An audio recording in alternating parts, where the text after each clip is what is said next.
We've bought this 100-year-old semi-detached house 300 metres away from the beach. It's been empty for over 2 years and it needs a lot of love to bring it back to life. Oh, and there's also a heated swimming pool in the garden. Or should I say, heated pond. I'm Lloyd. I'm Kaylee, and we're a married couple in our mid-30s with a crazy 3-year-old. Welcome to Dhaka! Don't. Proud of yourself? And after starting our first home renovation project a few years ago, we've decided to take on another. And if all that wasn't stressful enough, we've decided to add another exciting spanner to the works. I'm pregnant again. What? Don't tell him. Idiot. Due to get the keys the day before Halloween, so before then we thought we'd bring you up to speed on what we plan to do to the property, how we plan to do it, and what we did to this previous property in order to get us where we are. First of all, the new house. We're here in Porthcawl, one of South Wales's most beautiful coastal towns. We've lived here our whole lives and wouldn't want to live anywhere else. We spent the better part of the last 5 years looking at thousands of home listings in the area, looking for the perfect house which ticked all the boxes for us. A few must-haves for us were a semi-detached house, 3 bedrooms, a big garden for the kid, or kids, a driveway close to the beach, and if there was ever any chance of having a swimming pool, then that would be a cherry on top. We were in the market for one of 2 types of properties, either a fixer-upper that we could make a profit on, or a fully finished forever home. After keeping our eye on the market for the past few years, we looked at thousands of properties and eventually we narrowed it down to 2. This house which we've bought and we're moving into, which we originally viewed, and another house which is a forever home, which we actually did buy in December 2023, but unfortunately the sale fell through. Side note from me, I didn't even want to view the house that we've actually bought. The original photos on the original listing were cluttered and I could not see the potential. However, when it was relisted with a new estate agent and new photos, I ended up seeing the potential and we ended up buying it. But like I said, this wasn't the original house we bought. We did end up buying the dream house, which was literally on the doorstep of the beach, but due to circumstances beyond our control, the sale did fall through. And at the time, we were both really bummed out about it. But in life, when things drag you down and you fall over, you gotta dust yourself off, get back up, get back on the horse. So when that sale fell through, this house was also taken off the market. So we decided we didn't have any houses we wanted to buy because they were all gone, so we took our house off the market too. Then one day, me and Kaylee were walking back from the beach and we seen a brand new sign up outside the house that we're moving into. And I thought, you know what, I'm just gonna be nosy and give him a call and find out why it's being relisted. And it's lucky that he did, because in hindsight, it's the best decision we've ever made. There are a number of reasons why this is so much of a better purchase for us, but a basic one, which everyone can get on board with, is that the dream house was £500,000, £500,000 exactly. This house was originally listed for £390,000, and after some negotiations, we've got it down to £276,000. Now, the neighbours and an estate agent have recently told us that when fitted and finished correctly, the houses on that part of the street are worth between £450,000 and £500,000. So not only will the house be eventually worth roughly exactly what the dream house is worth, we won't have paid anywhere near the same price. As a bonus feature to this property, we fixed our mortgage for 10 years, 3 years ago, at 2%. So how did we get here? In 2018, we bought the cheapest house on a really lovely street. In fact, my grandmother lived here over... Let me sort myself out. Kaylee cries in Power Rangers for what it's worth. Kaylee's getting really emotional, so I'll fill in. Kaylee's grandmother actually used to live in this house. We didn't even know it at the time when we bought it. We found photos of Kaylee's grandmother, her dad, aunties and uncles from 75 years ago in the middle of a street party. And the amazing thing, and why we love this street so much, is that this street still holds street parties. We've had a couple since we moved in here. And it was really the major reason why we were kind of sad to leave. But we're not going very far. The new house, it is in a different street, but it's 110 metres away.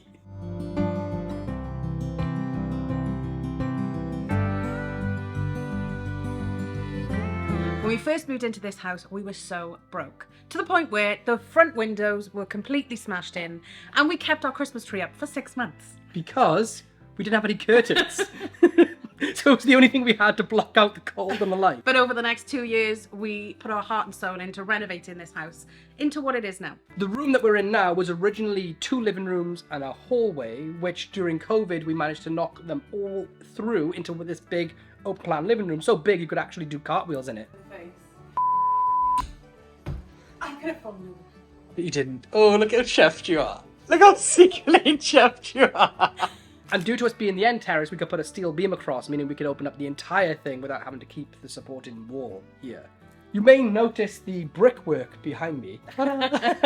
That's because that never used to be here. When we first moved in, how many layers of wallpaper? There was 7 layers of wallpaper, and let me tell you how hard it was to get off. But when we did pull it off, all of the plaster started crumbling and it was a mess. It turns out every time the previous owners had seen any signs of damp, they just wallpapered over it to the point where there was like thick layers of it. And we called our builder friend in, Nicky, and he said, actually, I don't think that's damp coming in. I think that's moisture being trapped and it can't get out. And when he looked at the brickwork, he said, there's a name for this brick. Tondi brick. Tondi brick. This is the original Tondi brick finish. It's like a famous hardcore brick from the local area. And he said, he's just done a job where people paid like 10 grand to have this feature put in. And he was like, you guys have it underneath. So we spent 10 days working with Nicky, you, me, Nicky, mainly Nicky. Yeah. Taking all the wallpaper. Well, you can see the videos. It was just so dope. It was such a long process. It was dusty. Everything was just covered in black dust. But it was so fun. The process of literally just doing that one wall and concentrating on that one wall was just so amazing to see it go from start to finish. Along with this feature wall, we added 9 new windows and doors and a new boiler. And the back garden was in a bit of a rundown state. Plus, our toddler is psychotic and needed to run off as much energy as he could. And he couldn't do that in a 3-tiered garden.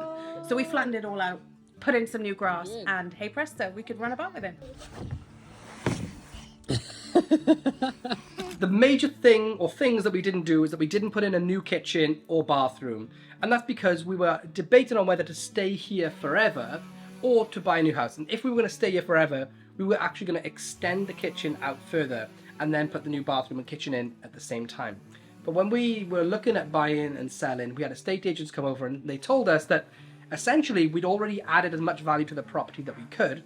So if we were going to sell, there was no point putting all that new kitchen and bathroom in because we would basically lose that value, that profit from the house. We also gave a glow up to all the other rooms in the house, like our bedroom, the baby's room, and the office. I actually at one point painted my office completely black because my dog passed away and I was really sad, so I had to paint everything black. Why are we laughing about the sad part? So this house was finished, ready to go. Like we said, we bought the other house, that fell through. We were walking down the street, saw the new estate agent sign up, decided to give him a call to be nosy, and essentially we stumbled upon what we feel is like the best estate agent in the world. They're called Manhattans. They're from our hometown of Porthcawl, brand new estate agent company. And yeah, they basically came around, valued the house. Terence, the owner, made us feel really at ease. He was super easygoing. He is super easygoing. And he was like, no worries, I will get you this house sold and I'll explain to you why it's back on the market, the new one, and what you can do to get on it and what you need to do and all these things that he's way better at than we are. And basically within a few weeks we had sold this house, had that new house at an absolute steal of a price, and that's where we are today. We're about to move in like 12 days time. It's excited. It is. So we originally bought this house in 2018 for 172,000, and when we listed it for 250,000. We'd put around 20,000 of our own money into it to bring it up to scratch. Ironically, on the day that we put the offer in for that house, after nobody had been interested in it for like 2 years that it was on and off the market, somebody else actually put an offer in too. And it got us into a tiny like nail-biting bidding war. Eventually we walked away as the new owners, but there was a moment there where it was like a brown trouser job and everyone was a bit panicked. But we got into a tiny bidding war. We ended up dropping the price of this house down by 10k to make sure it sold fast enough that we could get the offer on there. We sold this for 240 and we bought that one for 276. And the reason we didn't care about dropping the price of this house was because we've kind of decided that that's likely going to be Our forever home.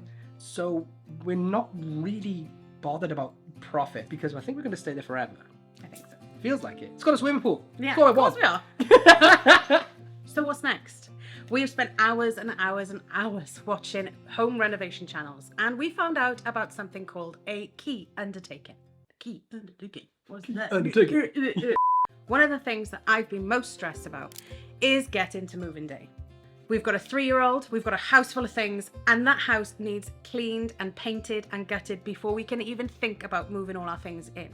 When you get to moving day, you've got a window of about 4 hours, and that really, really scared me. You've got to get all your stuff out before the new owners move all their stuff in. So in our research, binge watching of YouTube, we learned about something called a key undertaking. Which basically means we are... No, so what does it mean? Shall I explain it? Yeah. Which basically means that when you come to the end of the process of buying and selling your house, there's a part of the process a few days before you get the keys called the exchange, which is where all the solicitors phone each other and you exchange the contract. And then like 3 or 4 or 5 days later, you will complete and pick up the keys. The key undertaking means that from the moment the contracts are exchanged, providing the owner of the house that you're going to potentially move into is happy with it, you can have access to the keys 9 to 5. You have to drop them back off at the estate agent so that you can do things like go into the house and clean it up or do some general repairs or paint certain rooms if the owners allow it. In our case, the people moving into this property wouldn't be able to do a key undertaking as we are living in here and it's chaotic up until the day that we move out. So in the next episode, you can join us as we undertake the keys, get the keys undertaken? Yeah. I don't know. Get the keys early, which makes me happy. We'll give you a grand tour of the house and let you into a few ideas of what we intend to do for our first few DIY projects. And there's probably going to be a lot of time-lapse power washing. Honestly, the first thing I said to Katie was when we first move in there, the first job I want to do is just to power wash the drive. I cannot stop watching TikTok videos about it, and it's my favorite thing, and now you get to indulge in this with us too. As if we don't have anything else to do. I don't care about the baby's bedroom. I don't care about our bedroom. I don't care about the kitchen. I'm power washing that drive. So join us next time when you'll see our perfectly power washed drive. And our rundown house. It's going to be beautiful. Remember to hit that subscribe button and hit the notification bell, Ping. which will tell you when the next episode drops, which should be in about a week's time. Every single week we'll be uploading a new episode, so make sure you hit that subscribe button and come back and join us every week to see how badly we're failing at renovating a property with a child. 2. Oh.